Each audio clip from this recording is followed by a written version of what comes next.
Force field, super shield, 80. Junior high love affair is okay.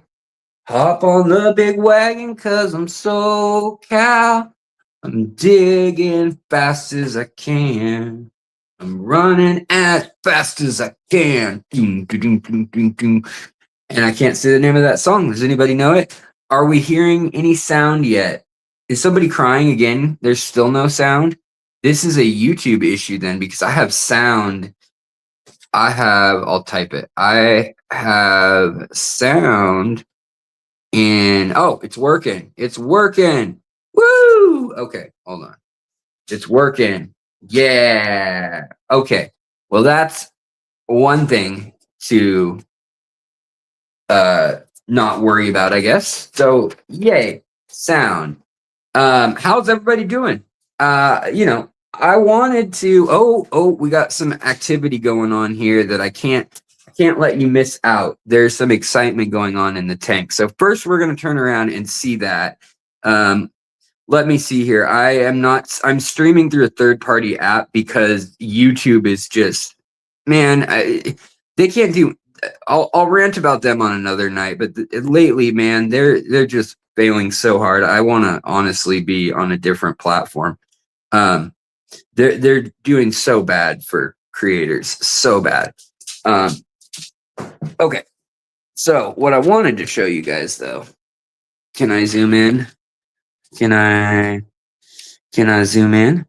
Can I get a zoom in my zoom with the zoom? Oh yeah, look at that. There we go. Yeah. So that is a black morpho tetra, also known as a darter tetra, and loves them. They're one of my favorite kinds of tetras. And yeah, so I think they're a fun one. If you guys have a question for me, do the at Alex, or at Fishery. I mean, at Alex helps too, but at Fishery really highlights it for the app.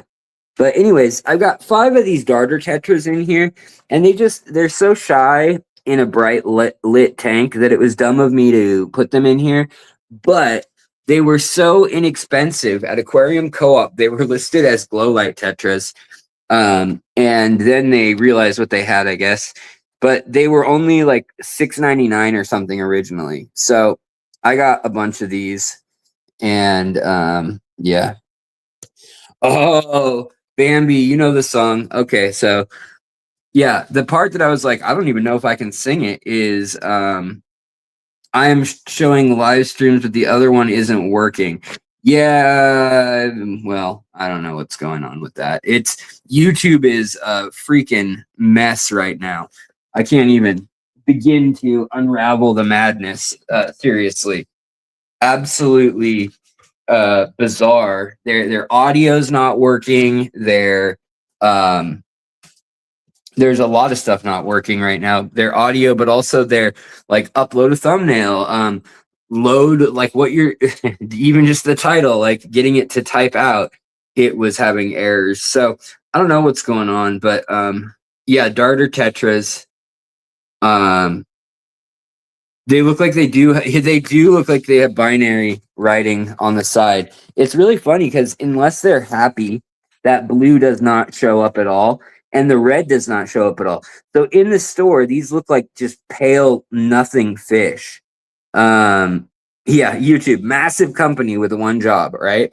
And they can't do it. So this tank, I would say it's going pretty good right now. The main issue I'm having with it is the algae. And you can see up here, we got quite a bit of this kind of algae. Literally, this can grow in like 3 or 4 days. It's really prolific in this tank for some reason or another.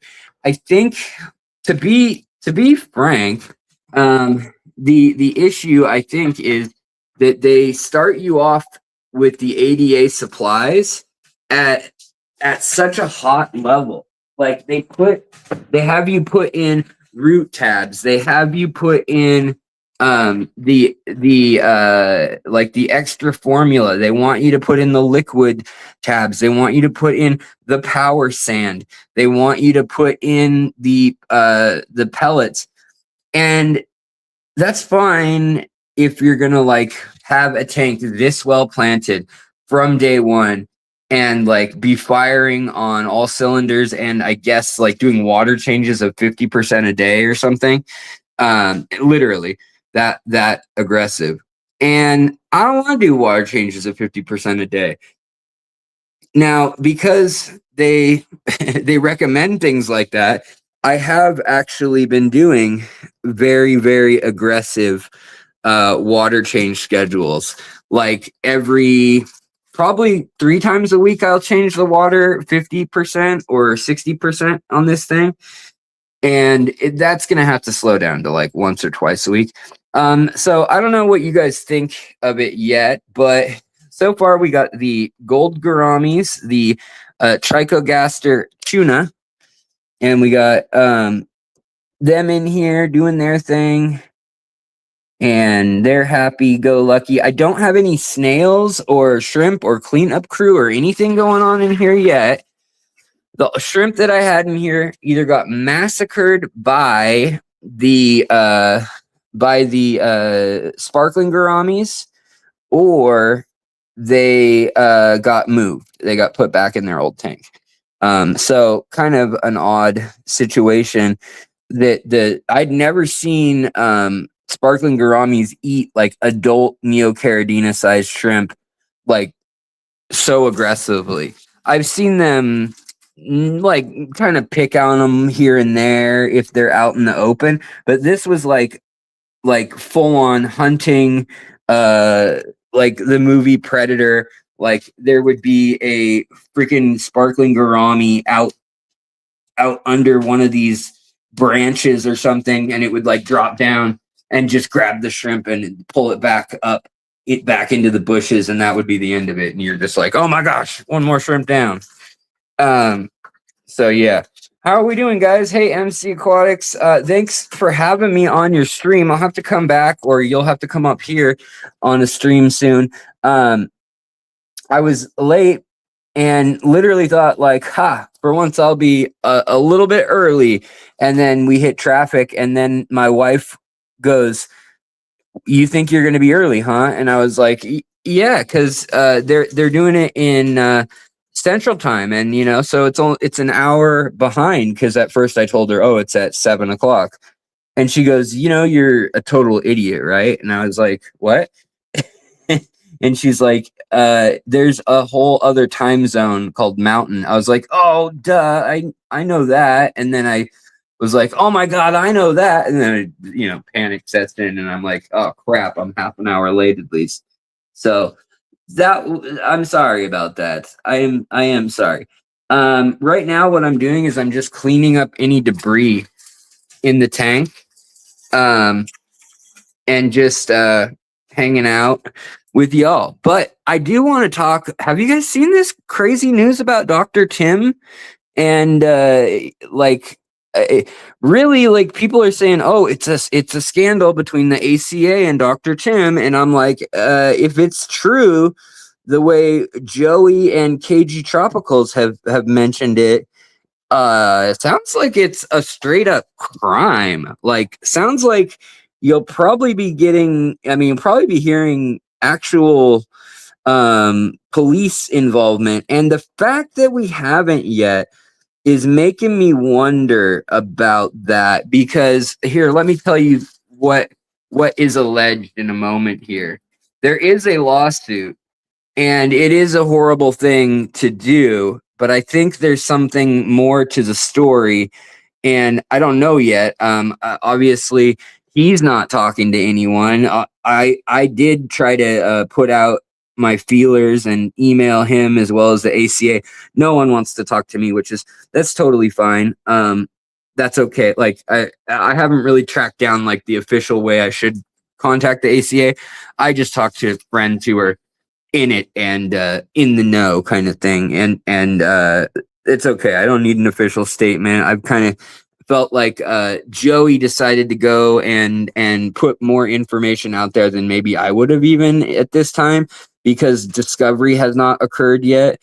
And in a court case, you know, that's, you kind of got to wait and see, like, well, okay, what are the actual, like, what are we working with here? Are we cooking with gas, or is this some sort of odd but understandable thing? And no, I don't think that's the case either. But the other thing I wanted to let you guys know, I have been working on research on the the so-called dwarf gourami iridovirus. Now, this was something I wanted to research long ago, and it's something that's of interest to a lot of us in the hobby, obviously. And it is in it, probably they think 20 to 40, depending on the country, percent of the if you randomly selected a dwarf gourami in a pet store, like these blue dwarf gouramis here, you would end up seeing it. Now, I'm counting actually dwarf gouramis as the tuna, the lalia, and labiasa. I never say it right. Anyways, the blue ones, the honey gouramis, the thick lip gouramis are the ones that all can get it pretty easily.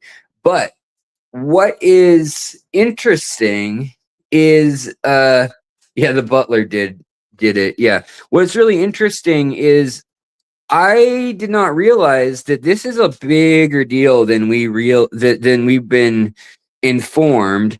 And it's actually this whole thing about the viruses that are going around the hobby is tracked by the World Health Organization for humans as well.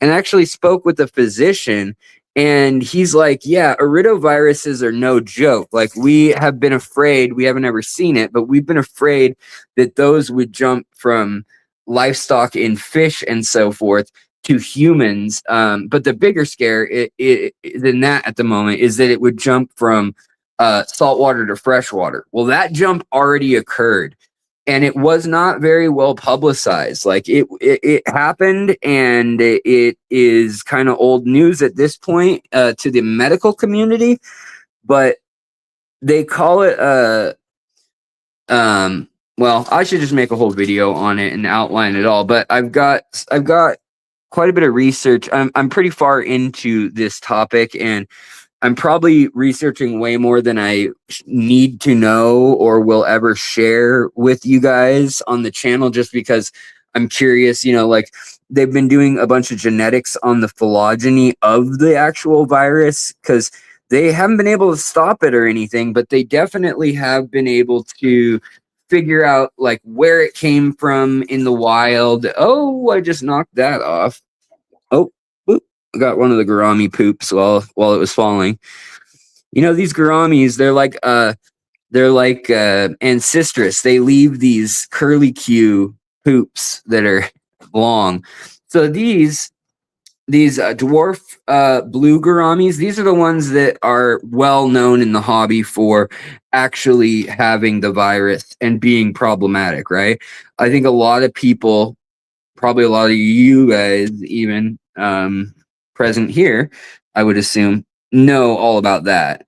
Boy, I need to turn that gas down a little bit. Probably it's cooking a little fast in the bubble there. 1, 2. Well, maybe not. Maybe it'll be all right. Anyways, what's interesting that I didn't know about these gouramis is they actually will eat the algae, and I think they're eating the microcrustacean and just like other junk on the algae too.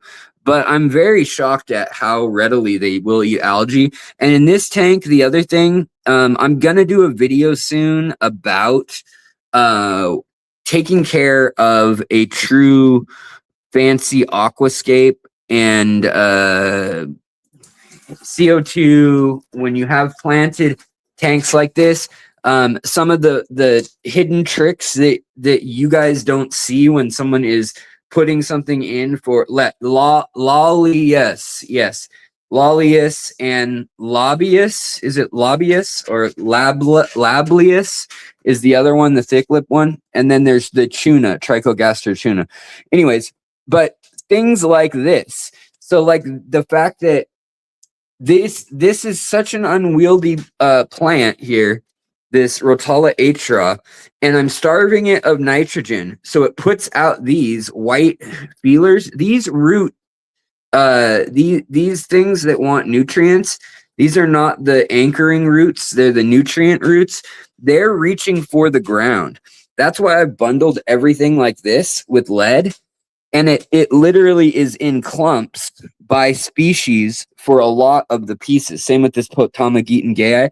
But then I can take it out and I can literally grab I've got right in here 10 stems bound together, and I can trim like right wherever I want. Either I can trim the low part that's putting out all these ugly white stems, or I can trim the high part that is the most pretty if I want to reuse that somewhere else in the tank. But for now, you know, I just tuck it back in there, and then I'll have to go back through and literally one by one pull out all these little white hairs if I was so inclined. The fact that right now I can replace them so easily and just grow out new ones, I don't, you know, I'm not worried about it. That, or I could just not starve them of the nitrogen. I could just put actual plant food in here, liquid fertilizer, and not worry about it. But you can see I like the look of the starved nitrogen where you get this transition zone in the plant. Same with like the Potamogeton, same with the Kabamba. You get that like yellow or green at the base of the leaf and or plant. You still get the density with the CO2, and you still get the crowns that'll color up pretty nicely, but then you get that nice contrast. And with these honey gouramis, I think they look phenomenal. Also with the blue dwarf gouramis, they look phenomenal. Now, do these dwarf gouramis, are they going to end up having the virus and not living long and passing it to these fish? It's a very real possibility. Now, I got them from Aquarium Co-op, and I would say that usually Corey / the people he puts in charge are at least cognizant of it. I don't know that they have a source that they can fully trust still. Like, I don't know that many people do. But you know, we'll see. So you can see, again, he's got a little poo-poo sticking out. And on these ones, these honey gouramis, it's kind of cool because you can see the males versus the females. Males are going to be much brighter. The females are going to be much more of a cream base body, white or cream or tan. And then the actual tail will be like a flaming red. But beyond that, the males get this line down their side right there that's like silver colored when they're excited and when when it's ladies' night and the mood is right and it's ladies' night. Anyways, so all right, so let me put some food in this tank for these fish because they're begging, they're being pathetic. And here, let me back up a little bit so y'all can see the whole tank. And we'll go down like this. We'll go over like this. And we'll go like so, like a so, like a so. Okay. And we'll give them some insect food by Sarah. I just like to, the problem with a lot of gouramis is they will eat when it's floating at the top, but then they don't want to eat it once it's on the ground. These honey gouramis, though, are pretty domesticated, and they're pretty used to following it down. So as long as I don't crazy overfeed them, and there are 7 rather honey gouramis in here, 5 darter tetras or morpho tetras, whatever you want to call them, and 2 of the female dwarf gouramis. Now, a lot of people have said, oh my goodness, you cannot keep female dwarf gouramis, or you can't keep dwarf gouramis with honey gouramis. But I have kept dwarf gouramis with honey gouramis in particular. I've done that many times now, like 3 or 4 different aquariums, and their entire lifespan, they've lived it out doing okay. So I am going to go out on a limb and say it's okay. Alex approves. But sparkling gourami, that's a no-go. I still have one sparkling gourami in here somewhere that comes out, and he's alone right now, so he's not too big of a pest, but he literally comes out and chases the other fish and then goes back in after he eats like 4 little pieces of this insect. This is basically bug bites from, it's Sarah's version of bug bites. It's black soldier fly larva is the main ingredient, followed by shrimp paste or something, and fish meal. So yeah. All right. So let's go take a look at the other tanks real quick while we're yakety yak talking back. And if you guys have any questions or anything, let me know in the chat. Hit me with the @fishery if you need to. Also, I don't know if you guys saw the new video, but if you did, isn't that kind of wild about the magical fungi and the fish, and the way that it made violent mangrove killifish that don't need a mate? It made it so that they became basically cooperative group loving fish. Also, look at this Cryptspiralis. My goodness, he's beautiful in a month. Well, I guess it's been it's like been two or 3 months, but man, that has grown like a beast. It's taller than the tank. It's like 2 feet tall. Also, all the Rotala Vietnam purple, the lavender Rotala, it's looking pretty good. A little bit of yellow to it, a little bit of purple to it. Honestly, though, I don't love the ADA light as much as I'd hoped I would. I thought, like, okay, this is a $600-700 light, and it's got an app, and it's got all these settings, and you can have fine control over it. The sheer power it puts out, I mean, sure, it'll grow algae and all that, and it'll grow plants. I mean, this is a testament. It'll make nice plants. But so far, I haven't been able to really like completely dial it in yet. Now, that could also be the fact that I have followed ADA's kind of guidelines on how to build an aqua soil, essentially to a T. I've listened to I bought into their program, and I use the power sand, and I have a video of that I'll post eventually. But yeah, I mean, I bought into all of that. I bought the power sand. I bought there's a tourmaline is what it's called, which is like supposed to electrically charge the water. There's also carbon and charcoal, and I mean it's 5 different additives. And right now I'm realizing that some of these chunks are probably just gonna rot, so I'm just grabbing a couple of the extras out of there. Kind of depends on how hungry they are. The fact that I don't have snails in here also is a revealing fact compared to all my other tanks where I have snails and I have shrimp. Man, they make a difference, right? But also, talk about a pain in my ass. These high-tech tanks, these glass lily tubes, look at that. I cleaned this less than a week ago, this one. And it just cooks because the light is like right above it, right? And this other one has this diatomaceous red or brown algae growing in it that doesn't even grow in the tank. Kind of interesting in that regard. I mean, I guess. But yeah, rather annoying. I mean, what's wild, so I want to point out one thing. Then we'll talk about Dr. Tim, I promise. But I want to point out one more thing. And if you guys have any questions or needs, please just chime in.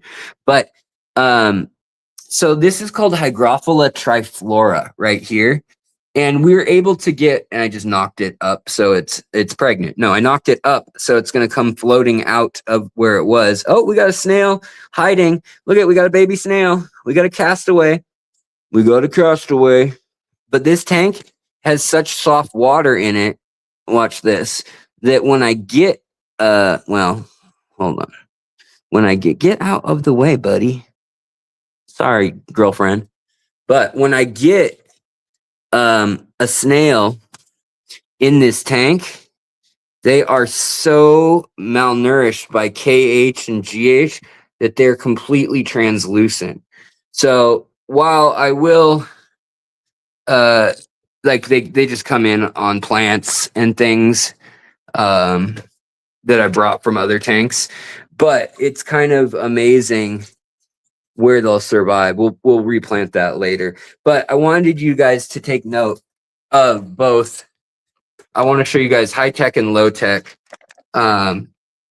versions of these plants.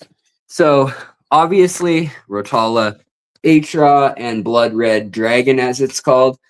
And then these are the Hygrophila triflora. And we'll look at, let's see, I think I've got one that's still showing off its red pattern. We just need to tuck this back for now. Here, I'm using a turkey baster, which is like the worst implement I could be using, but that's how much I use turkey basters that I managed to tuck that back in. But over here, so here you can see we get a little bit of the reds on them, this red veinage and brown, red, yellow kind of coloring it vibe in there. A little bit of that on the triflora, but just see how green and lush it is. And it grows like half an inch a day, maybe a centimeter or two a day. The Kabamba, also, it grows very well, but see, it's pink, and then it goes into its color change back down to the greenish yellow. And then it's growing again, pink lower down. Now, that's a whole thing going on with these because of how I've done this tank.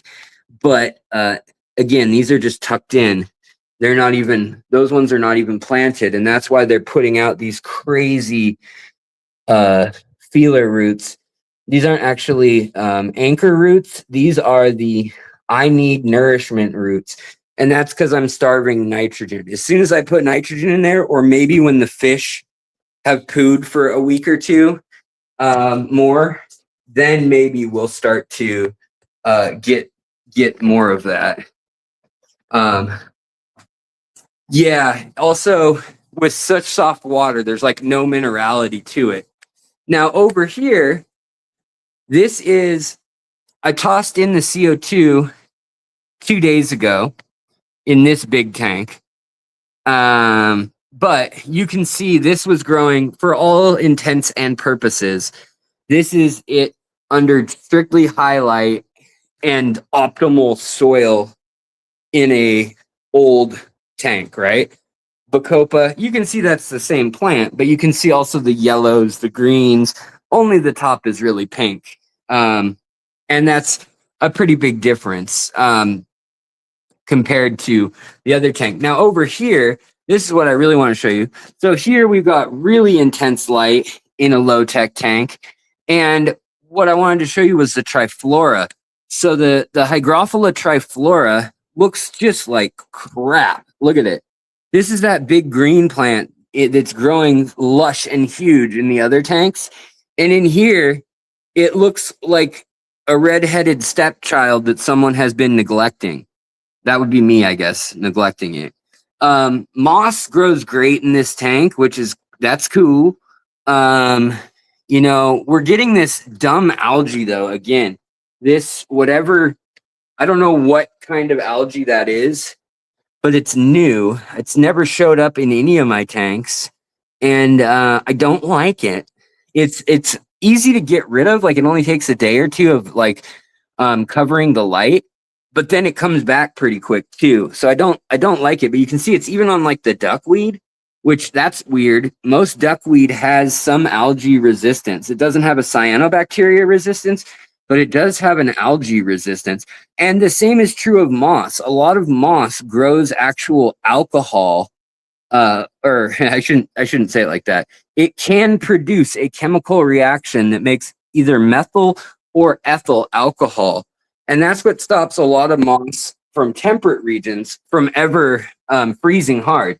You can also see here that the Bacopa and the Rotala, this is that bright pink Rotala from the other room with all the feelers coming out.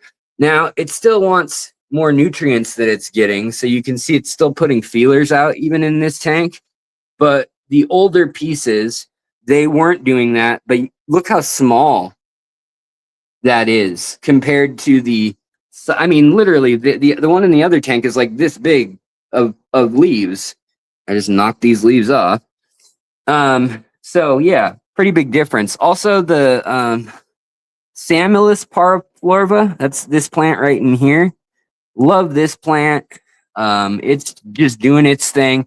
There's probably a buildup of too much organic debris in this tank. Like, I mean, look at this crazy nightmare I've created. The filter's basically not running back there out of the shark's mouth. And the tank is very full with plants, obviously. The Bacopa's flowering. The Ludwigia is flowering. And, you know, I do enjoy that. I like that look of all this.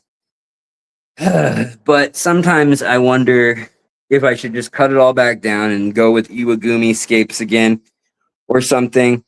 Now that I'm not managing 34 tanks, now that I'm down to like 8 or 9 tanks, it is incredibly wow. Look at all these guys hanging out. So these are aquarium aphids, and I just did a water change today. And watch what I'm going to do. I'm going to put them into the water, and they're going to go, ah! And these little aphids also have springtails that are symbiotic with them. And the springtails, there's 2 species of springtails. There's one that will eat the aphid sweet honeydew, as it's called, or basically the aphid poop. Look at them all floating on the surface there. Can you guys see them? The baby fish are going crazy for them. The baby fish are just going boop, boop, boop, boop, boop.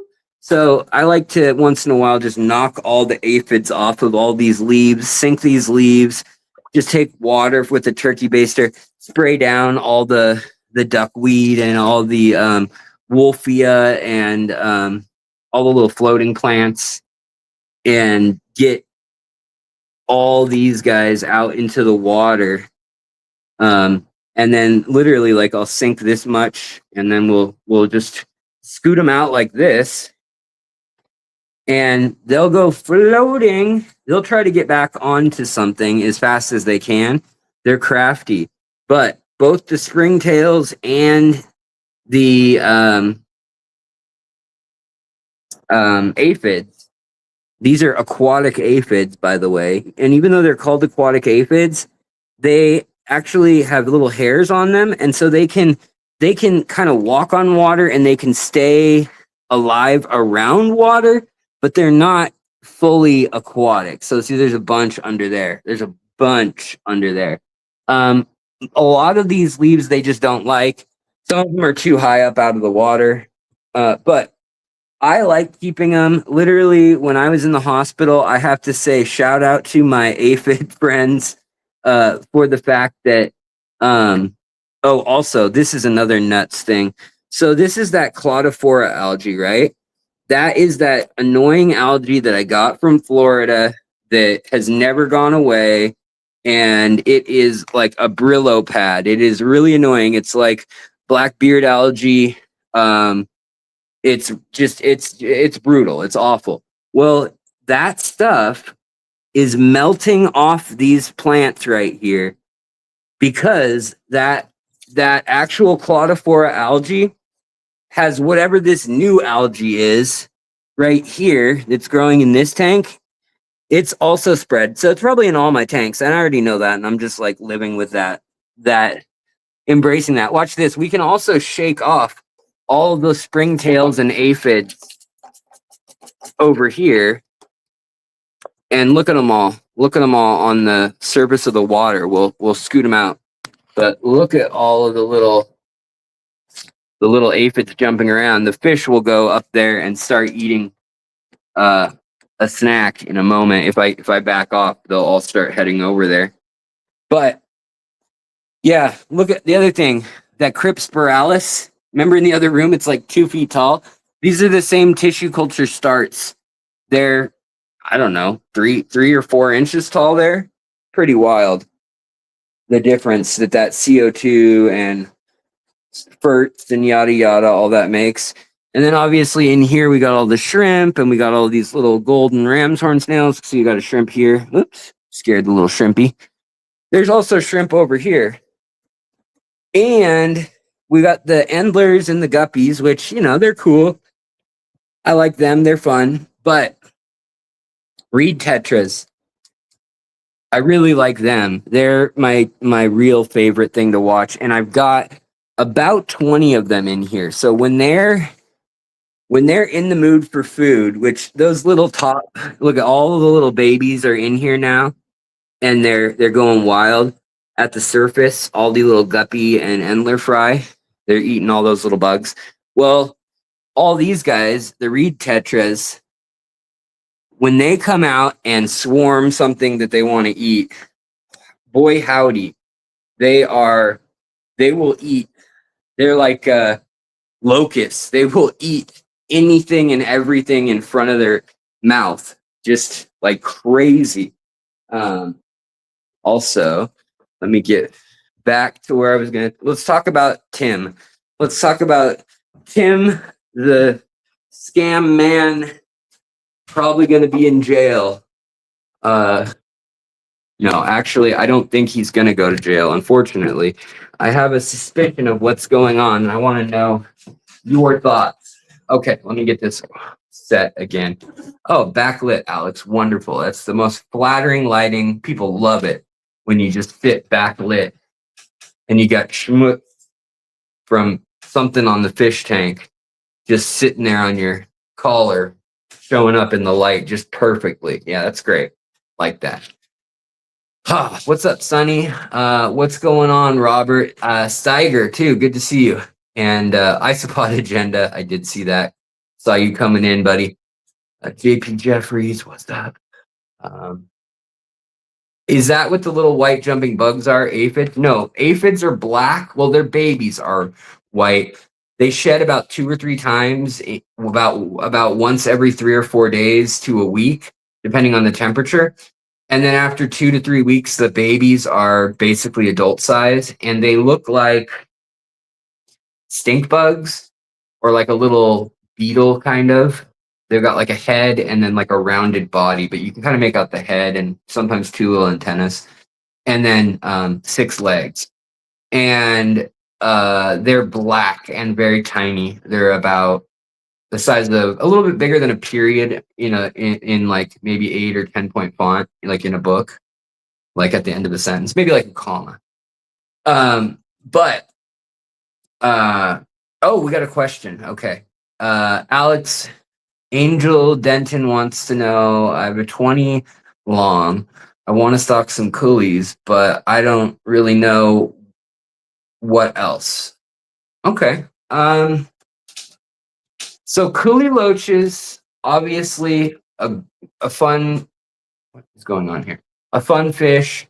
Let me sit somewhere where you can actually see me and the light is not just blinding you guys from the aquarium. I thought we could get me in the shot, but I need a spotlight for that. It's futile otherwise. So yeah, I would say that with the coolie loaches, the best thing you could probably do, they're going to take over the bottom, and the nighttime, they're going to hide a lot. Now, to be a good coolie loach parent, you could get like 7 or 9 in a 20 long. That would be fine. But you still might not see them that much. They really like thick planted tanks. Like if your tank has less plants than this one's going to have, like I wouldn't do coolies rather. There are lots of species of coolie loaches. There are like 18 species in 2 or 3 similar genuses, and in Pongeo, I think alone there's like 12 that are like true Kuliloches. But there's some cool ones, some zipper ones, some purple ones, some neon ones, some gold ones. So check out your options there. You can get like 3 of each kind. You could get the giant ones that get like 4 or 5 inches, and then there's the normal or kind of your run of the mill ones that are going to be the black and yellow, and they're going to get maybe 3 inches max, 2.5 to 3.5 inches probably. Now, what goes with them?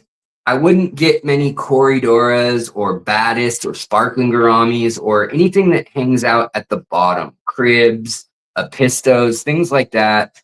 Cichlids are probably a bad idea in a 20 long for sure, because the Kuliloches, while peaceful, they're going to hide and they're going to go in any cave you have. So also even just plecos and cistrus, that kind of stuff is going to just poop and make a mess. So when you have Kuliloches, what you really want is a top water fish or a mid water fish, like a schooling fish, like any sort of cool little tetras, ember tetras, any sort of rasboras, they're not going to bug.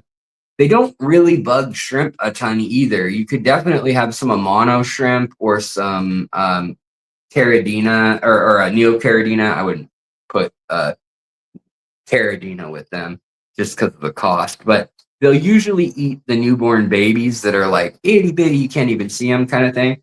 But they don't really eat adult shrimp too much usually. Now the giant Kuliloches will. They'll eat anything that fits in their mouth. Actually, that's true with most fish. They'll eat if it fits in their mouth, there's a good chance they'll eat it, or at least try it and kill the shrimp in the process. So what I was gonna say, any sort of mid-level fish is great though. I mean, the other thing you could get some honey gouramis. That would be yellow and kind of go with them. If you want to go with the opposite palette, some Kubota or Kubutai rasboras, the neon green rasboras, look incredible. CPDs are a good one. These Celestial Pearl Danios, erythromicrons are a good one. Any sort of little Chopra Danio or like a Kythit or gold ring Danios, you could get like 12 or 15 of those in a school. Reed tetras, ember tetras, neon blue, neon green tetras, any of the small bodied tetras that not like a skirt tetra or like a big tetra, you'll probably be great with. So that's what I would recommend. And yeah, I mean, and Kuliloches are really affordable too. Ruby tetras, that's another great one, Sonny, for sure. And let's see here. I also have a hang off the back Haiger canister filter for my 20 long. It does 150 gallons per hour. That's fine. That's way more than enough. You don't need a filter in a well-planted tank, to be frank, especially if you do water changes. Now, that being said, most creatures are going to appreciate a filter. You will have a less or a more stable tank the more flow and turnover you have.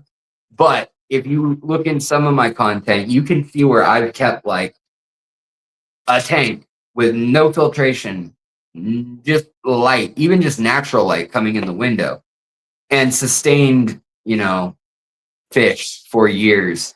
I've even done that where I've let them eat only algae and stuff in the tank. When you do that, though, you really need to know their diet, because you're going to have predominantly algivores foraging in that kind of a situation. And then you can't let the nitrates spiral out of control. So that's a very fine balance.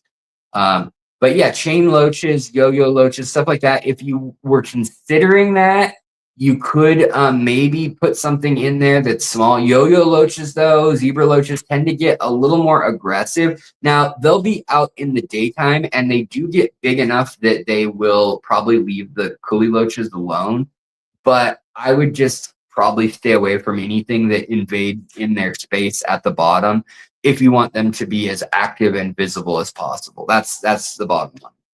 Okay, so I want to talk to you guys about this Dr. Tim scandal too.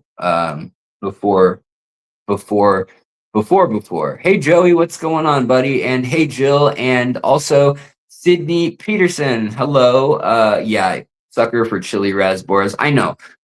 Phoenix raspberries, chili raspberries, super great. Also, I'm curious. I was thinking about making a video on what fish are seasonal. So, like, which fish come out in the fall versus which ones come out in the spring and early summer in the northern hemisphere. Versus, I mean, I'd make that clear. Like, which North American spring, you get these fish. Then all of a sudden, these ones go away. What happened? And like why that is the monsoon season, farms, high water marks, and how hard it is to find like a pleco in a raging river versus when it's like stagnant and hot out and the river is 40 feet lower, gets much easier to find them. That's why they suddenly hit the market. And then the farming in Indonesia means all year round, but shipping prices change.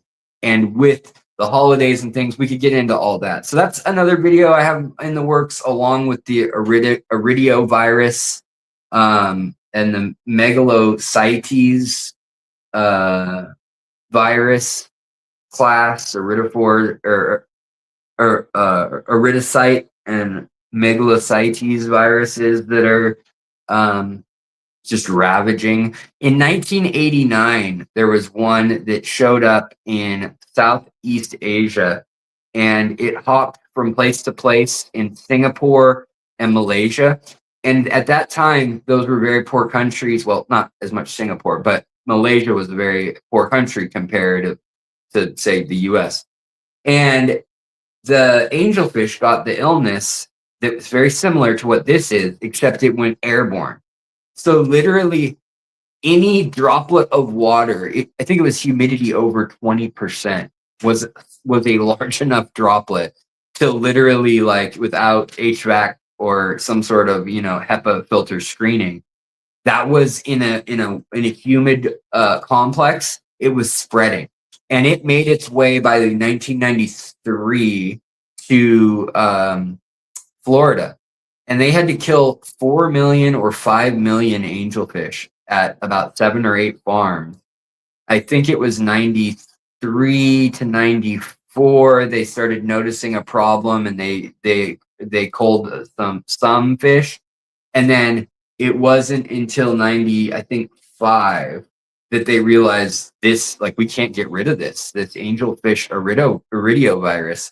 And so they had to cull all of them in like South Florida, all of them in the farms, and be clear of all the water and everything that they had for like a good amount of time, like 3 months or 6 months or something. And I had heard tale of this, like I heard old fish keeping farmers mention some of this stuff, and also say like, I didn't want to get rid of my stuff, so I laid low, or fish room people in Florida that were worried about it, that kind of thing.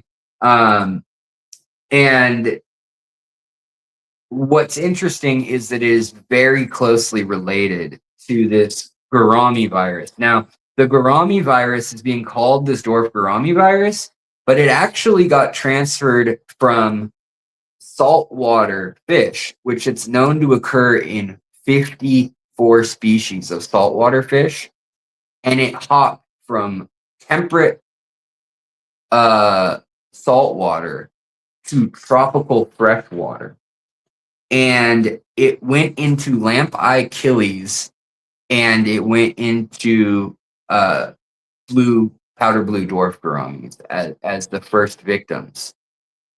Now, back then, in the early 90s, when we first saw this, it wasn't that big of a deal in the lamp eyes and in the gouramis. It was 100% fatal, pretty much, but it only seemed to impact weak individuals, and less than 20% of the population seemed to be more than just transmitting it. And so now we're seeing upwards of 80% of the population transmitting it, and dying of it if it's around. It's not airborne yet, which is good, but it has been documented to impact not just the dwarf gourami. That's a misnomer.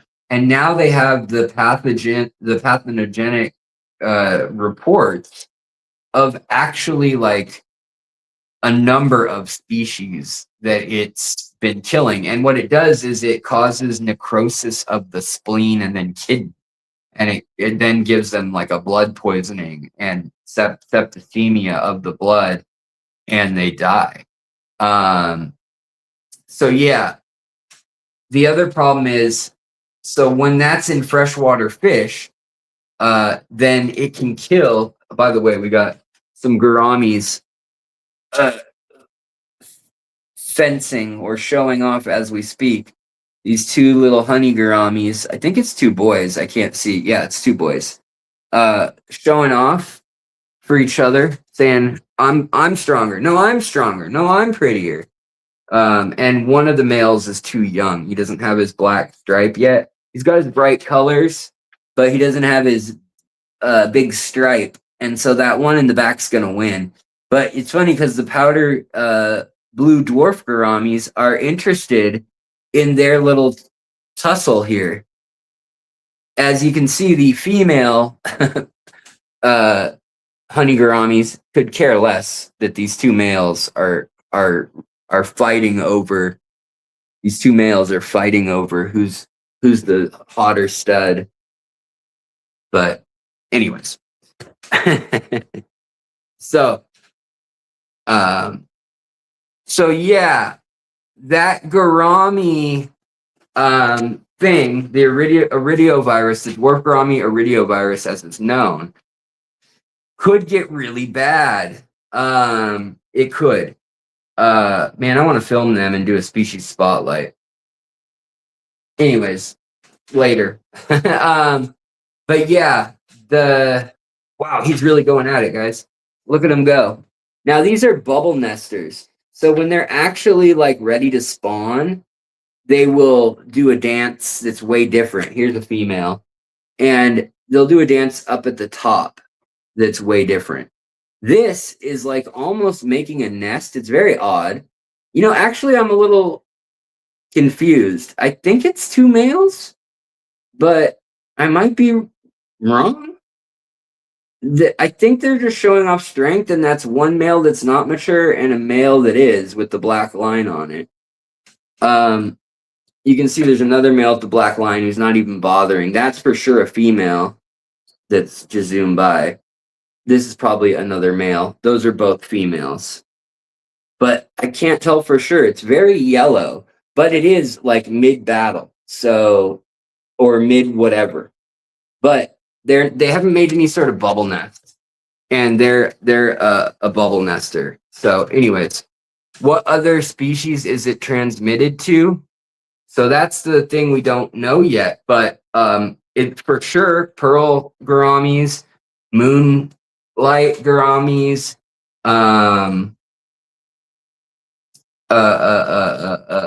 gouramis, obviously. Also the lamp eyes, the Norman's lamp eye, Pseudomagilla luminatus, the chocolate gourami, and the samurai gourami. So basically, any gourami under 3 or 4 inches has been now reported to have caught it at one point or another. Now, it doesn't seem as virulent in those fish, but it has been found when they culled every gourami in a facility and checked every spleen and liver, which is expensive stuff to do. And who knows how often people are actually taking those measures. Like, that really takes a university or a team or a partnership with a breeder, retailer, wholesaler, or farm, and a university that's going to do the lab diagnostics for free kind of thing. But yeah, so it's an interesting issue, and it's not brand new. It's been around quite some time. But I just wonder what's going to happen. Now, they have created a vaccine and treatment beforehand to stop it in red. What are they called? Red thebrim and that's good, I guess. And also like sea bass, Chilean sea bass type stuff, and a number of other fish that are aquaculture fish in Japan. They've found a way to inoculate some of these bigger fish. But any gourami that dies of dropsy or of little white nodules that aren't ick, that don't go away with treatment of ick, or that are like bumps that come to a head that's either red or white and then blister out. If you see that, that's end stage. But the eyes bulging, the belly bulging, being lethargic, losing weight before that, and then at the end, the belly's bloating out, and then these fish dying. That's really what happens. Dwarf gouramis now are only expected to live 1 year when they have that virus. That's their average life. Yes, Mick for sure he's mentioning how metals and gold in Guyana, everywhere in the world. I mean, all over the Congo, Central African Republic, Mali, Nigeria, Guyana, French Guyana, obviously Brazil and Colombia and Peru. Massive issues there. And the problem is that everybody who does gold mining off the grid, they use mercury and arsenic as the cheapest way to, and cyanide is another aspect that they use sometimes, to basically put to get the gold at a higher purity because it's not pure enough. And then they have to get the silver out of the gold. And so they have to make a mess of the environment to do all that. Then they cook it all down, they heat it back up, they cook off a lot of stuff, and that goes up into the environment for humans and for the environment. But really, that's scary because that's like towns in places like French Guiana. They were saying that, I think it's called is it Georgetown or Jonestown? I think it's Georgetown. The capital there, or Jamestown. I can't remember. It's either, let's say Georgetown. I think it's Georgetown. They actually had, sorry guys, my back was hurting, so I had to kind of punch over. But they actually have like shanty towns in the bad part of the main capital, which is where like half the population of the whole country lives. Same with Venezuela. Venezuela is who's selling most of the mercury and the arsenic and the cyanide to those people. It's illegal to possess that stuff as a civilian. You need a license. But yeah, a lot of that's going on. And then in the smelting places where you get ink, yeah, Georgetown. Thank you, Mick. Yeah, British Guiana is Georgetown. Yeah, I think you're right. I think that's what it is. Yeah, Georgetown. Yeah, that makes sense. Named after Prince George. Anyways, then they cook it down, and that arsenic is in literally like the rain in the region, but also just like fumes coming out into the town. That's like, and lead and arsenic end up coating like a lot of these buildings, and there's little kids, living with the people who are smelting and selling this gold. And there's no way to trace gold. Like, there's no such thing as like guilt-free gold or clean gold, really. All gold could be stolen from a pharaoh. It could be from a watch that was, mined in the 1920s and then made as a pocket watch, and then, nothing bad ever happened, and it's very ethically pure gold from, Alaska or something. Or it could be complete slave labor gold that's been around since the pharaohs and had been in the hands of just tyrant after tyrant. So gold's kind of an interesting one. You can't, it really holds no tail in where it's been, unless it's an amalgam that there's other things left in it. Yeah, Jonestown, it is a place where a massacre occurred. I know, but there's also a Cayenne is French Guiana. Okay, thank you. So Cayenne is the capital of French Guiana. Georgetown is the British Guiana. Okay, thank you. They're usually removing arsenic, etc., to refine it, but then it becomes waste and it's more concentrated and held in tailings ponds that are left there. Totally, Mr. Seth. Yes, 100%. So somebody asked another question. I'll get to it, and then I will finally talk about Dr. Tim before my phone dies. But what did I see?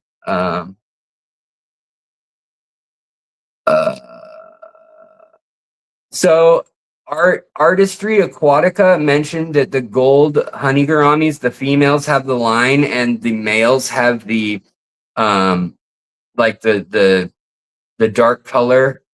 So she says the male, or he or she says that the juvie, they can only display it as a juvie. I find dorsal color is the best indicator along with shape and color.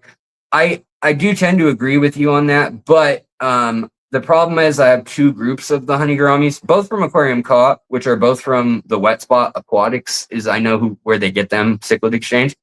But they do look like two different strains. And what's a little annoying about that is that all the natural traits that you've been taught to recognize, like the silver breast in the males, like when they turn really dark silver, almost like a metallic blue, it's really cool looking. They sometimes don't do that in those tangerine and sunset lines. Now, there's also these bright peachy red lines too, and sometimes they'll call them sunset or red, this or that, lines. But the line, like you're saying, that is true from the wild and from the ones that still somewhat reflect the wild. But any that have been thoroughly domesticated, it's all screwed up now. Some of them can do the line thing. Sometimes the males and females can do it. Sometimes even the females can make the dark silver appear on their chest.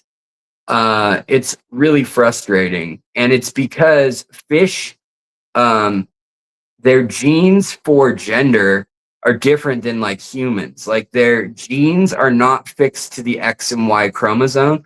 They can hop around. Some species of fish have their genes on like their R and S and T chromosomes, like, and they can move with mutations. Bettas, I've talked about this extensively in other episodes on my channel, but bettas, as well as baddis, puffers, they frequently in captivity lines, when they check them, they're like, what? All these males are on the R, and sometimes they'll end up having the gender determining chromosomes being the same, which really can screw things up. So like they'll have the male and female both hanging out on the R because they're from different groups of domestic fish. Yeah, it's a crazy world. But let's see here.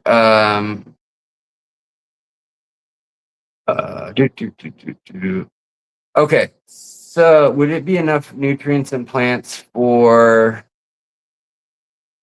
soil? I'll also be eating Thrive liquid fertilizer. Wait, what? Amberine, where did you say that? For substrate, can I just use flue wall stratum on the bottom and cap it with sand? No, you need a root fertilizer is what I would do. Get some root tabs every 6 months, ideally. But if you have a low nutrient load, like not stem plants, if you do mostly like crypts or if you have plants like Anubias that don't even have roots, then you're golden. Then you may want to add a daily sort of or weekly, I would say. Almost nobody needs to be adding a daily plant fertilizer in their water, unless you know what you're talking about and you are running high-tech tank. Anybody, unless you're doing water changes of 50-60% every single week, you don't need to add those nutrients all in one liquid nutrients. They tell you to use way more than the plants can ever utilize. They'll use up 2 or 3 of the nutrients, perhaps, in the best case scenario, if you're running CO2 and light. but a lot gets wasted. Like they're never going to use all the boron or all the manganese or magnesium, you know, potassium, nitrates, magnesium and manganese. I just said they're not going to do that, but they could use those, I suppose. Phosphate type stuff, iron, I suppose, even though they probably wouldn't use up most of that. But yeah, a lot of the macro versus micro for they're assuming you're doing these big water changes. But a lot of people either get lazy or that's just not the way they keep their tank because they have a really planted tank and their plants are cleaning the tank.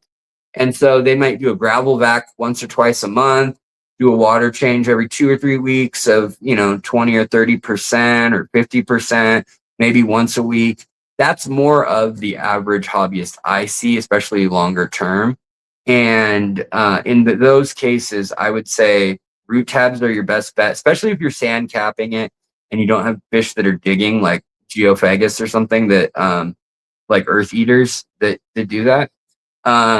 So I want to talk about this. I'm going to ignore Joey. Okay. One last question. Jesus. No questions for the first 40 minutes and everybody has a question all of a sudden. What is going on here? Okay. I have platies have the illness because, have symptoms like you talked about. I've treated them with everything and nothing helps. Yes.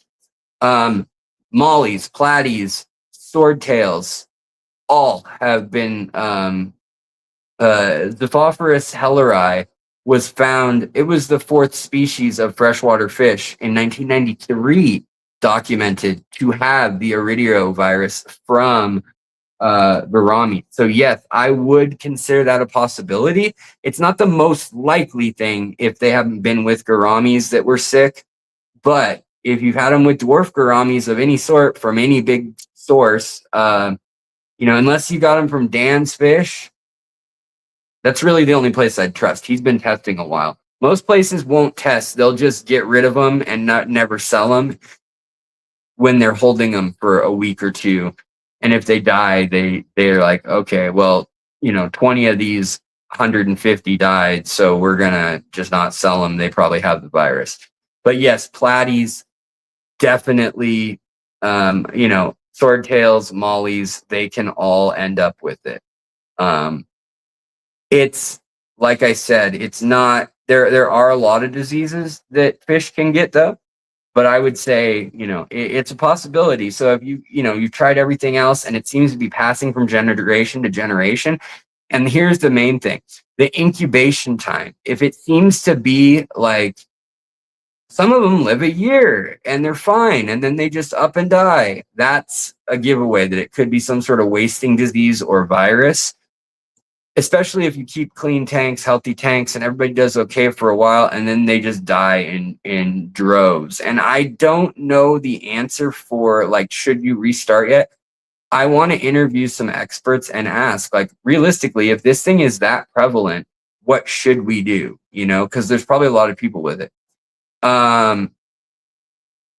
So let me get back to you on that. In the meantime, better safe than sorry is my general rule of thumb. If you've lost a lot of those fish, or if they're dying bad death, I would at least keep them to themselves, if not culling them, honestly. But I'm sorry, that's a bummer. Yeah, I don't know the answer, like the correct answer though, about and like how like is that tank toast now? There are some things that are that virulent, but it won't spread if you don't share nets. So there's at least that. I don't see them either. Madagascar lace plants, less popular. Yeah. So the big part of that is that Dennerle can't tissue culture them very quickly. Like they have to be true aquatic plants and they need to grow from a bulb. And so they don't really tissue culture the proper way. And then they have to ship them in a big bag where the bulb has already sprouted so they can guarantee it's not a dud. They could be selling bulbs farmed out in like Madagascar or Florida or Indonesia. And that's what they do oftentimes. Like it'll be in a pack and it'll say like for betta aquarium, assorted Aponogeton bulbs.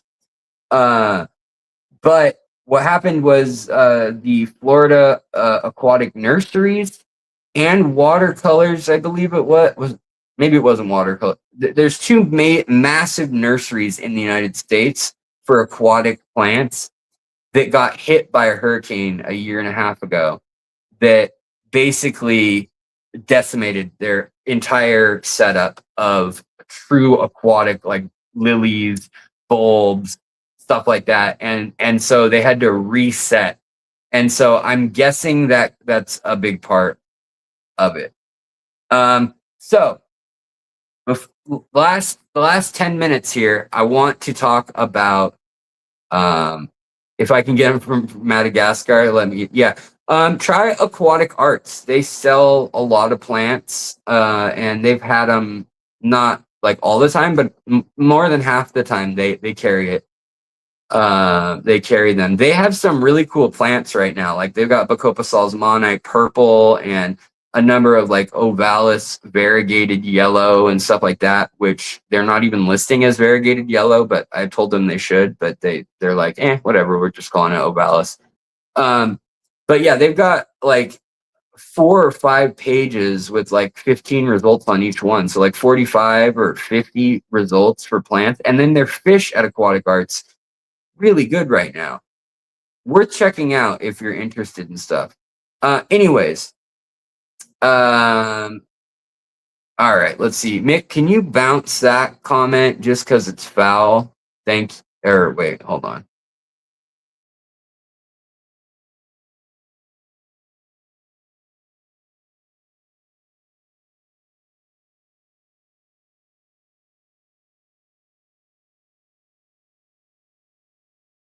Okay, I'm back. Let's see here. Can I bounce this guy? Oh wait, here we go. Well, I can at least delete it. Okay, yeah, all right. Yeah, we'll get rid of him. And wait. What the heck? Thank you. And ban. Thank you. Okay, so here's what I wanted to say about Dr. Oh, you're on the website right now, Good Gamer. Yeah, so I have a really good relationship with them. I've known them for 10 years, knew the owners, know the new owner, know the manager, and they are really good about the ethics and stuff like that. But use the code FISHTREE15. You'll get 15% off. Can save quite a bit. It's the best code online because I've worked with them forever, and I get a kickback, so then I can show you more fishies. So if you want to buy something there ever, use that code. It's listed in the description below and all that jazz. If you need it, it's in a lot of my videos descriptions. But what I was gonna say, so Dr. Tim, he's accused of taking 800,000. That's almost $1 million, guys, from the ACA, the American Cichlid Association. $800,000. He has been the treasurer, hey Asha, for years. He's been a fixture. It's Dr. Tim, the guy is with the freaking cartoon of himself on the bottle, who speaks at every ACA, every AFA, every, anything that ends in A, fish related, aquarium related associations. And here's what I think is going on is I think something happened and the ACA got so comfortable with him running things for over 30 years as treasurer. This happens in so many clubs where it's the same, and I'm sorry, guys, it's all white males that are gray haired or bald. Some of them have ponytails, I guess. They're usually still balding. But they, Sage Cave of Wonders, I got you. Oh, wait, you lost the email again? They're gonna send it to you anyways. I got your info, Sage. I got you. Don't worry. They're just taking too long. But yeah, prize winners should be getting it. Send me another email if you don't hear anything in the next few days. But they emailed me today and they're like, sorry, it's taking so long. You know, it took me a while to get everyone's info together of 10 people who won gifts and then me to contact all my places with gift cards. But we got $1,000. Yes, allegedly. That's the other thing. So that's what I was going to say about all this. So they're saying that much money got taken. So this is what I think happened is Dr. Tim, if he did that, I think he probably was the guy in the club, and it was easy for them to say, here, 40,000 is getting donated to this conservation charity or to this Keystone Clash or whatever, like some big event, right? Something. And I made that up, so don't associate any of those things for sure. I'm just saying, for example. And fish clubs do this because sometimes members pass away and they're very not like, what's the word? Not shy, but they're very why can't I think of that word? Hold on, I need my phone charger. My phone is gonna die otherwise. But they're very like they don't want to socialize with other people. Why can't I think of the word? But anyways, they don't want to socialize with other people. Introverted. They're very introverted, and that's very common in our hobby. And sometimes you just only want to talk with other fish nerds, or maybe that's even too much. There's plenty of fish keepers that aren't in clubs, but sometimes someone passes away and somebody says, I'm their niece or their nephew, and they've got all this aquarium gear, and I don't know where to give it or whatever. This happened in the Seattle area like 5 or 6 times since when I was on the board of the club and used to hear about all this. And it's very common that somebody will donate or gift a lot of money to these clubs. And these clubs can be broke as a joke for a long time and then come into $500,000. Someone donates their house, whatever, or they sell all those things at the auction. And in court, yes. So I know it's in court documents that he transferred it to his account. I know that. So they got comfortable though with him probably handling 20 years ago. And, they know where he lives. They know his business. He's like been around for 50 years in the hobby. And they clearly screwed up majorly as a club, in my opinion, allegedly, because I think he should have never had control of an account with that much money without having the board signing off on things. I created a nonprofit with Ivan and Yelka Mikolji, and I was like, are you effing kidding me? We can't even decide to spend like $4 without it being approved, right? With all 3 of our key board members or all the other trustees having a majority present vote, like quorum.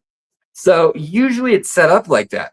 I don't know what happened there, if someone just dropped the ball, if it never got done, or if there was a time when things were really bad, really hectic, or a new account got opened and he, maybe from his own company, said, hey, here's $100,000 or something. I'm making this up, guys. I don't know.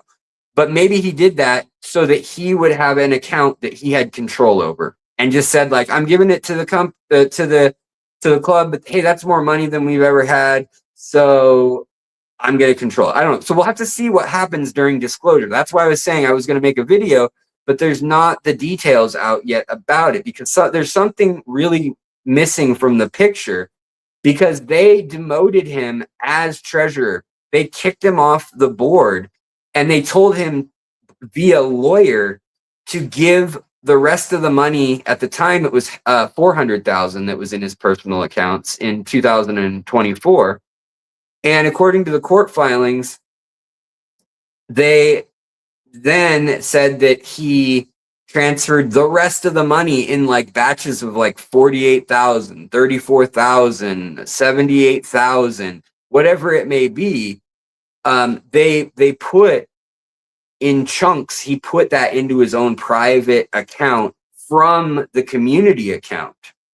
So that is wild, in that how did he still have access? And it means that at some point either he signed over the account and someone was complicit or okay with it for some weird reason, or it was like his account the whole time to begin with, and he had this plan for years and years and years. So something had to happen that was very odd in that sense, because otherwise this would be open and shut. It would be, get the cops, wire the money back. That's our money. If it's sitting in an account, we get it back right now. It would be really easy. Not always that easy, but I'm just saying it would have been more straightforward than already. It's been 2 years or a year and a half more of lawyers being involved and them saying, give it back. This is crazy. And the board knowing this is going on, it not going public. And finally, Joey posted a video about it, but also KG talked about it. A couple of people have talked about it now, big and up on, in big view. So I do want to say all of that's allegedly, but I have a feeling there's some part we haven't heard that has something to do with whether it was done completely with bad intent, with evil intent and theft in mind, and it happened years ago and he got the account signed over to his personal name or something. And the other thing is, why weren't they auditing the account better?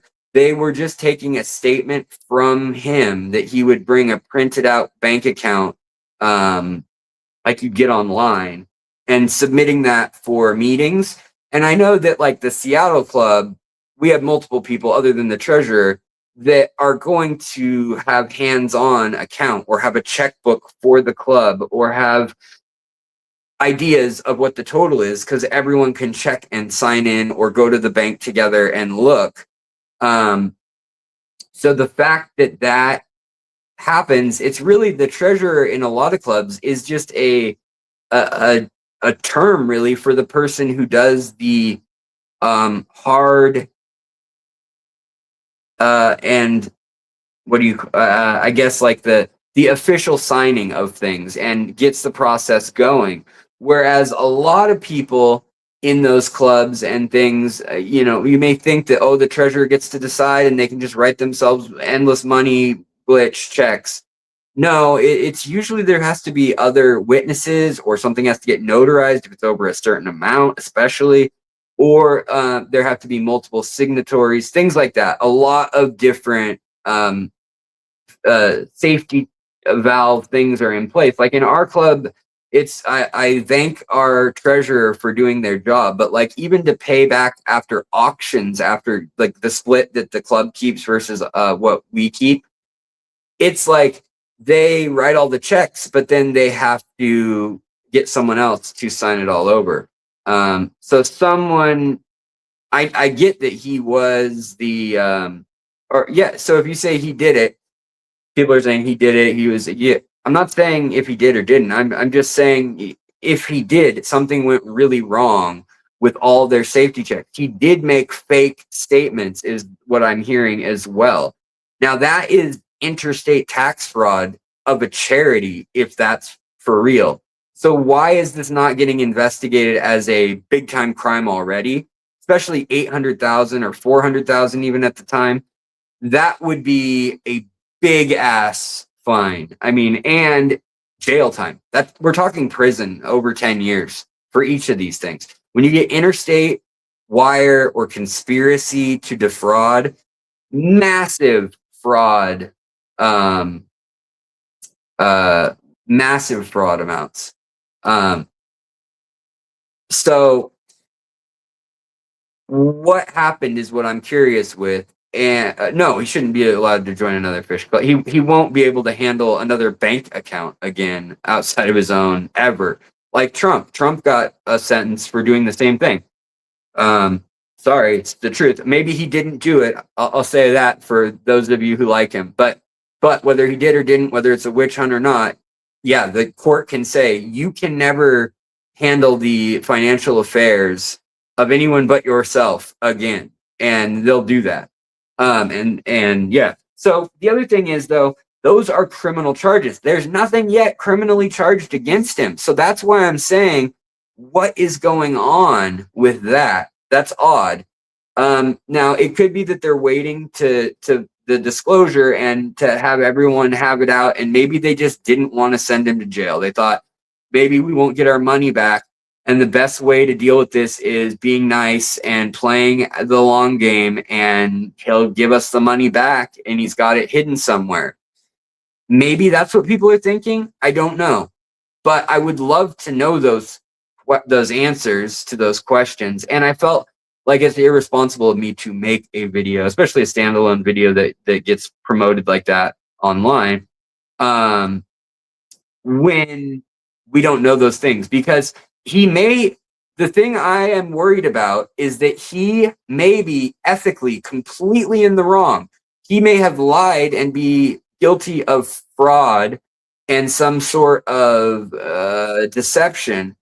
But if those were his accounts and he did in fact have sole authority to transfer funds like that, and that was somehow given to him or allowed to, but through the bylaws of the nonprofit, and he has a nonprofit, because that's the other thing is, this can't just be, oh, I want to get rich. If you're a nonprofit, 501c3, like, we don't get paid. Ivan and I don't get paid for our nonprofit, and we would never think of taking a salary. Now, there's obviously ways where nonprofits have salary, have workers, have payments. They pay off debts and things. But my point is, like, he can't just take it for no reason. He has to have, like, a good showing that his market rate to give a speech is X amount, and he's paying himself that much, and he gave a speech at the ACA. You know, things like that. He would have to have something like that. It can't just be, oh, I decided to transfer it to myself because I felt like it. That's not even enough when you have an organization. Now, if he was given for some reason, or if someone was complicit in this in the club and knew about it and was like also benefiting off of it, that's where it gets weirder. Or if he's keeping it in a charity and kind of hoping to launder it through a charity, that may be why the crime part has not yet come out, because they will nail him with interstate wire fraud. They will nail him with, abuse of a charitable organization, all sorts of stuff. They can, there's like 40 felonies that they can get you with for every transaction if they want to be brutal about it. Yes, they already did do fake invoices.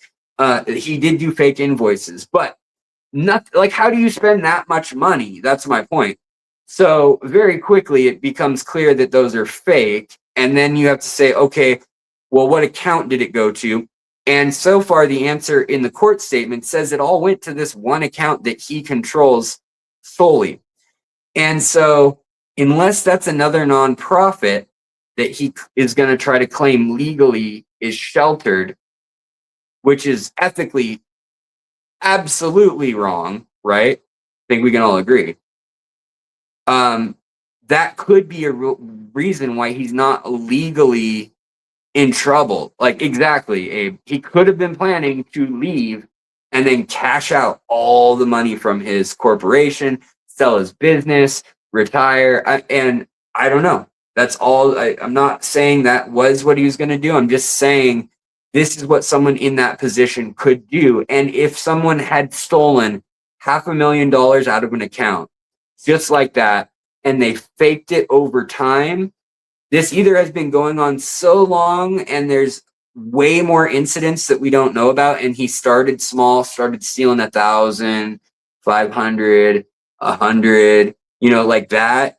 That is where I could see this have happening over 30 years. I could see it adding up to quite a bit. But 400,000 in a year and a half, that's a level of that you can't hide, especially in a nonprofit where that's the total money they had. You know, they didn't have more than $1 million in the bank. So,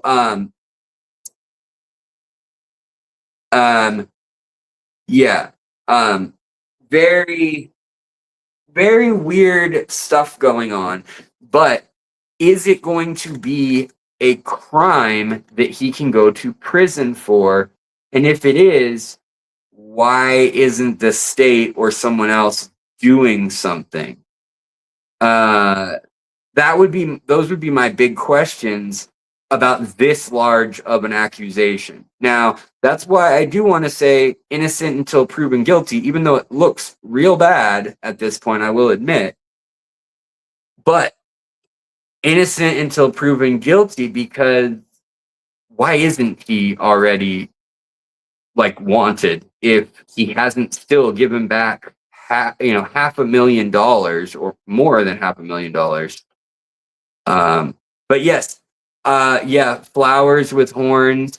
I have noticed that massively. Joey also, yeah, greed is everywhere. Yes. Also, he planned on buying fish scale. Yeah, that's probably true. Going down to Colombia, buying some fish scale wholesale instead of some fish. Other people have done it before. Yeah. And then, yes, he did put a lot of money into his Instagram, it appears, and his YouTube. I mean, he's got 10,000 followers. I also saw that most of those are purchased through ads. That's a whole other video, but I could show you guys when someone buys subscribers, it's really clear. There are these jumps that go up 1,000 or 10,000 or 5,000 in one night on the calendar. And YouTube rounds it week by week, and so does Social Blade. So literally, that ends up showing up as these blips that have a time of one occurrence, and it's like boop, boop. And when you look at a normal channel, subscribers trickle in. Sometimes you have a hot video, it spikes way up. Sometimes you lose some because you said something dumb, and some people go away or you deleted videos. But his stuff is like like it looks like Sawtooth. Same with Father Fish for the last year. I hate to throw him under the bus. I'm not saying they're doing anything wrong in this part of it. These are when you pay Google for views. They put views your way, but they're crap views. They're not worth anything. They're bots and burner accounts that they know suck. This is my opinion. This may not be true, but the views you buy from Google can help you get a snowball rolling when you have good content to put out. But you can basically buy subscribers now. They'll say, we'll give you 1,000 subscribers for $1,000. But when I paid the $300 months ago, $100 a month to try it out, a year ago now, you'll see it. If you go to Social Blade, you'll see 3 spikes on my subscriber thing. And it's very interesting that how would they guarantee 3,000? Well, what they do is they allow people to see it and they push it out to thousands and thousands of people until that many people have subscribed. And then whenever that hits its limit, they cut it off right at 1,000. And most people buy in even increments. So yeah. Also, let me say here, Mr. Seth, thank you so much for the super chat. I really do appreciate it. I was going to hop off and not talk about all this, but I did want to say anything. But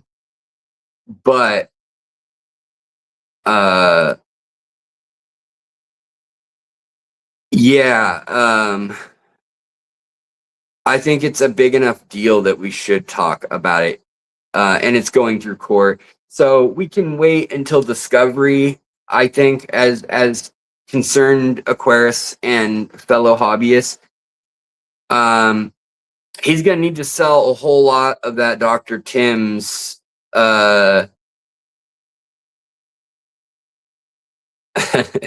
formula at 25 bucks a bottle or 20 bucks a bottle if he wants to say that he earned that money, or if he wants to pay back the money if he did something with it. Thank you, Flowers with Horns. I appreciate you, buddy. Probably has others backing him with moolah, and that's how people like him get away. You know, it could be that he had just the company churning out money, and he put every penny back into traveling, talking, and his lifestyle, and it ran away from him. I mean, that's a story as old as time, when people just spend exactly what they earn, no matter what that is. And they earn $1 million a year, they spend $1 million a year. They earned $1,000 a month, they spent $1,000 and we're broke every month. I see that so often. You know, I see that so often. Abe, one more question. Yeah, totally, man. Now that my phone's plugged in, I'm in less of a hurry. I was watching that too, Flower. Johnny Best, thank you, brother. Good to see you, Johnny. Good to see you, man. We were looking at tanks and stuff earlier, but now I'm just shouting about Dr. Tim. Alex, don't be afraid to talk about these things. Well, thank you. What was the other question, though? Been away for a while. I know, man. I hope that life is going good and that like things are rolling your way. Friends, family, everything's going good. I know life can be hectic for sure, but you're always welcome here. Never feel obligated to have to chip in, man. Just good to see you, bro. Happy to see you here. Okay, so Abe says, do you think betta can pick up on pheromones and hormones from fish that died prior? For a short time, but those are called volatile organic compounds. And VOCs decay very quickly. They turn into their base chemicals. So things like ammonia and ethyl this and methyl that, you know, they quickly fall apart. They're complex chains of molecules if you look at them, and especially like pheromones and stuff usually. And so they fall apart over time. And so cells are able to assemble them, but they're not real stable chemicals usually.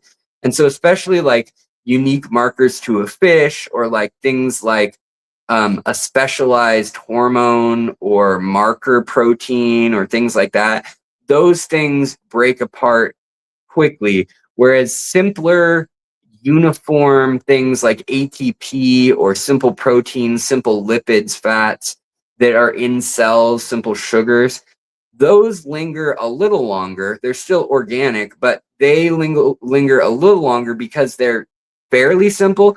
And then when you get down to molecules that are like 5 or 6 things, you know, just the more pieces you have, the more likely it's going to be easy to break or easy for some chemical to bump into it and bond a different way, or it to decay over time, or lose electrons and then bond with something else, so on and so forth, turn into an ion of this, or, you know, whatever. If you did a 50% water change, and there was a fish that passed away and it had been in the water, you will still probably have those hormones in there for maybe a week max, but really more realistically 3 to 4 days, and all those are going to break down into their constituent, you know, like nitrogen, carbon, sugar, some basic biofilm that, you know, like your bacteria and stuff will dismantle all of those chemicals pretty quickly. Oh, good to hear, Johnny. Everything is going good for you. Good, man. Alex, there may be other gifts to you via another method. I saw info regarding Cheryl CRP, CR Fish, and Mike earlier. Not sure what it was. Oh, well, thank you so much to them if they did like if they did a Venmo or a Patreon. I saw some people join, 2 people join Patreon. If you guys want to do that, I don't mind how you want to support me. I just try to be transparent about the fact that if you support me through YouTube, I love that. It keeps the ball rolling. It really does. And it promotes the channel. But YouTube does keep 40% right off the top of a lot of super chats, depending on what country you're in, 30% in some, 40% in others. And, you know, I don't see that. And then also on top of that, you got to remember, as an independent employee of myself, I also then get taxed at like 30% ish if I didn't have write-offs, which I do. So it's more like 15 to 20% ish. But that means that between the 40% and the 20%, you know, it's a good 50% right off the top that just goes whack. So a lot of people like to give via PayPal or Venmo, and that's why I put that info in the description or sometimes on the bottom bar or yeah. But thank you so very kindly, however you want to support the channel, and nobody should feel obligated to have to do anything. Oh, hold on. It's okay. I just want to put you for, oh, thank you. I will get you, Johnny. I can send them out now. Let me try to see if they'll come out tonight, the isopods. The other day, I was like looking for isopods for a member who came by, a member of my fish club, that is, and a channel member. But she came by and, or she was going to come by and get isopods and some plants for a demo. But I couldn't get any of the isopods in the day. And usually I can find a few, but it was hot out. And so I think the warm weather made them hide. So I'm just going to, they should all still be in there fine. They've been in there years now. So I'm assuming they're just down in the leaf litter, and I just need to wait for a nighttime when they come out and they eat the algae and they eat the biofilm and all that kind of fungi and stuff that they eat. But I thought that was interesting because I'd actually never noticed that they're not around in the day. Like in the winter, they're around all day long, but it must be the warmth that's bugging them. So Alex, do you believe putting water from a spawning pair into another tank triggers it? Yes, it does. I mean, there's been research done that shows things like estrogen, testosterone, even just cortisol. So the stress hormone, putting a little bit of that can encourage spawning. Putting too much of that can deter it. But these things all have an impact on whether or not fish spawn and how many eggs they lay, how much weight they put on. If you have, for instance, angelfish with corydoras or plecos, those three are known in a lot of cases, especially species that live near each other in the Amazon. They're known to spawn all around the same time of year. And so the same things that trigger them also trigger, like interspecies wise, are probably also ingrained to the fact that like corydoras are a 60 million year old species genus. That's really old, like 75 million actually, if you go back to their precursor. So they have a long history of being similar looking fish. Fossils that are 60 million years old look like a corydoras you'd see right now. So yeah, I think that's, and I know I've seen it. When you have a spawning pair of fish, there's the really simple hormones like that, and then the more complex ones. Like some fish put out pheromones that say, "Hey, I'm here and I'm hot and ready," and that's going to be species specific. I don't think those usually trigger other species, but there are definitely examples of like ants and even plants and insects where one species that's in a completely different kingdom, even like, you know, animalia and plants, you've got an animal, an ant or an insect that has a pheromone that it releases, and that tells the plant it's time to bloom or whatever, you know. So there are cues that other species pick up on, and which ones exist for sure.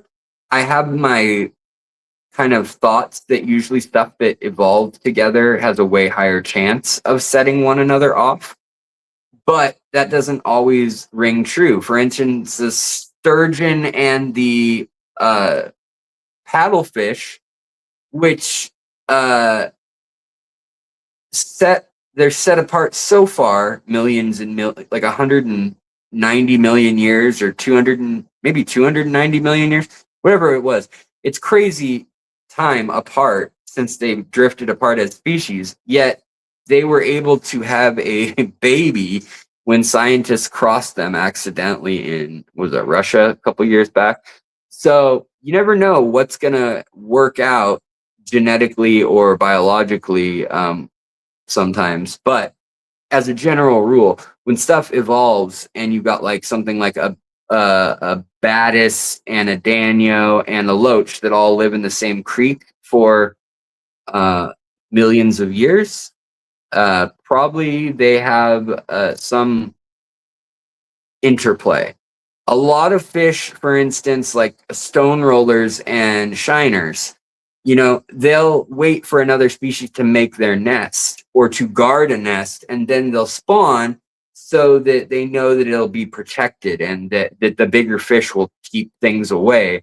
Cichlids, you know, we've seen that with mouth brooders. Sometimes you've got like cuckoo catfish and stuff like that, where they actually, their babies go in and eat the other eggs or babies of other fish in the mouth of other fish or in the cave of other fish or whatever, depends on what we're talking about. And that's their whole evolutionary like tactic. So yeah, there definitely are overlaps, and what those are and how strong they are. The thing that does limit it, though, is that those compounds, those chemicals, break down quickly. So while they're both alive in the tank, chilling, they may really influence each other. But if it hasn't been in the tank for a while, it's going to break down into its constituent base parts of chemistry. Alex, why do you think there's such a gender discrepancy in fish clubs? It seems like there is an equal amount of each gender among hobbyists. I don't know. I don't know really, because there might be. I think there's in general more guys, but like on a fish channel, women run fish channels. Like Rachel O'Leary's was 90% female viewers time wise, and it's usually the inverse. Now, I average about 75% male viewer or 70% male viewer and 30 to 25% female. I would love if it were 50-50, but, you know, for one reason or another, maybe girls, women, ladies don't want to be talked down to by a man or be explained to more than they already get in a day on average in society. Maybe they want to hear it from the same gender. Maybe the opposite is true also, where like men like to hear it from a woman. So there's some, you know, I don't know what skews what, but I don't have a good answer other than autism seems to be more drastically apparent in men. And I think autism and fixation, OCD, obsession, and you know, like fact spewing, like trivia, obsessed over one thing for the whole lifetime, that's more common in males. Like that expression of it. I don't know the rates off the top of my head, like now, if they say men and women have equal amounts, but it used to be that men were thought to have it more, but now it might just be that they express it differently. But yeah, guys are known to do the thing where they info dump and they have OCD and they're a little antisocial, and you know, model trains, RC trains and cars and airplanes, model rockets, fish clubs, all that kind of stuff has just kind of been the forte of that mindset, of the tinkering mindset. Historically, boys have been encouraged to probably do more tinkering, but at the same time, fish keeping is a lot of nurturing and has other aspects to it that could easily be assumed to be female. So I really don't know like why that is, But yeah. Let's see here. Alex, what would you use for an unknown parasite that's been if the fish has been flashing even after using general cure and was going to buy paracleanse? I would use levamisole.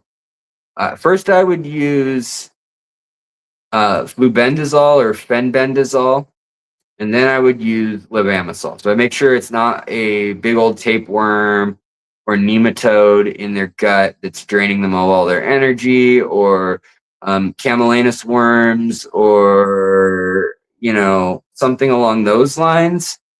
But if it's flashing, that suggests an external parasite, which I would tend to use either. You could also use praziquantel or Metroplex, which has a mix of an antibiotic property and an antiparasitical property. But I would go with something that treats external, like a general cure or a flubendazole or fenbendazole, as my first reaction to seeing flashing like that. I would look for their gills and see if I see like bright red gills, any gasping, swollenness, eyes bulging, any lesions on the body. Those are all other things that you could look out for. But really, like lethargy, not eating, having a bloated stomach or a sunken stomach, and the spine or back looking kind of wobbly. Those are other like wasting disease or having their nutrients escape them kind of issues a lot of times. So that's where I would start. But yeah, paracleanse I think is a good place as any. Thanks, Abe. I appreciate you appreciating me. Let's see here. What was going on, Johnny? What did I do? What did I miss? Been thinking about, oh yeah, isopods. Yeah, I'm sorry. I know I've been saying I would do that forever. I've been a jerk. I'm sorry. I haven't sent them to anyone to make me feel better. I haven't done it for even the local person. They didn't even come by, so they didn't get any.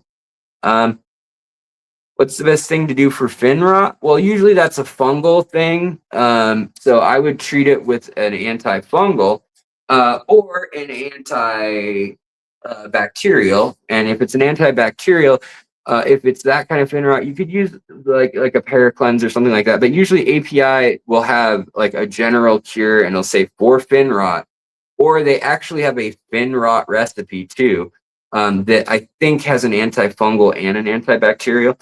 But it's either a bacterial infection or a fungal infection, most likely. It could be like a weird blood flow thing or a parasite, but that's way less common.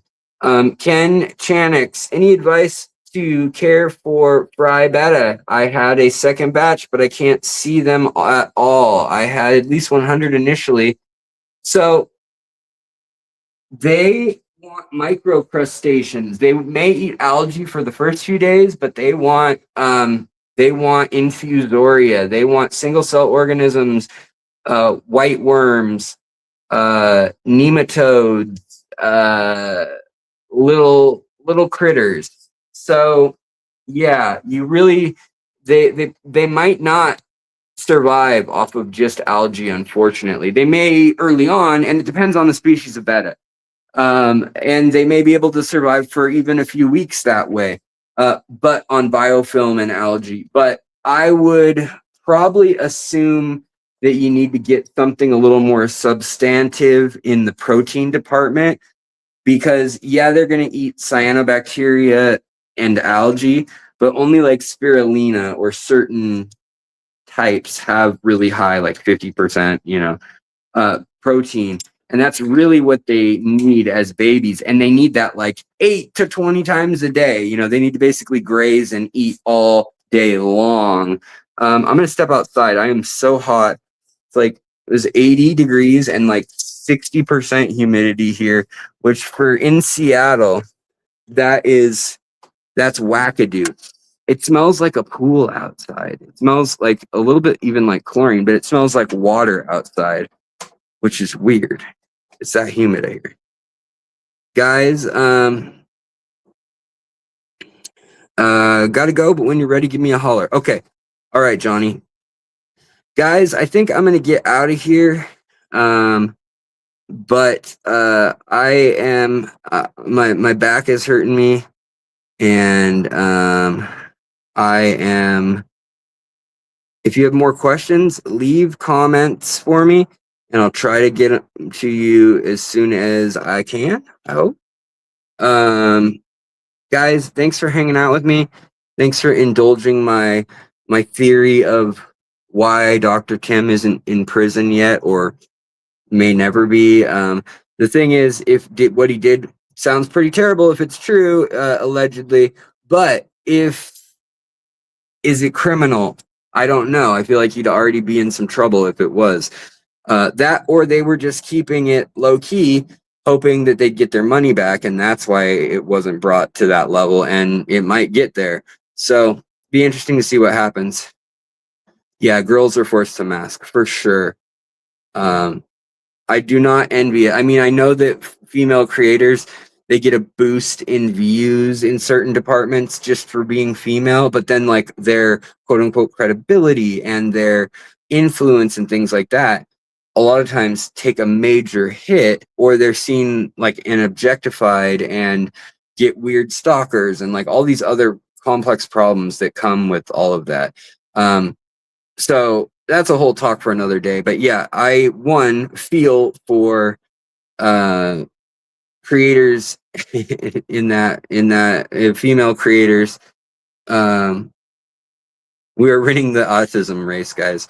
But yeah, let's see here. Mick says, Alex, perhaps I miss you doing this one already. Hello from Russia. Oh yeah. Hello from Russia. Oh yeah, what am I supposed to say to that? I forget the greeting in Russia, but hello and yet, because no is all I can remember right now. And Strovia. Let's see here. Come on, comments. Come back to me.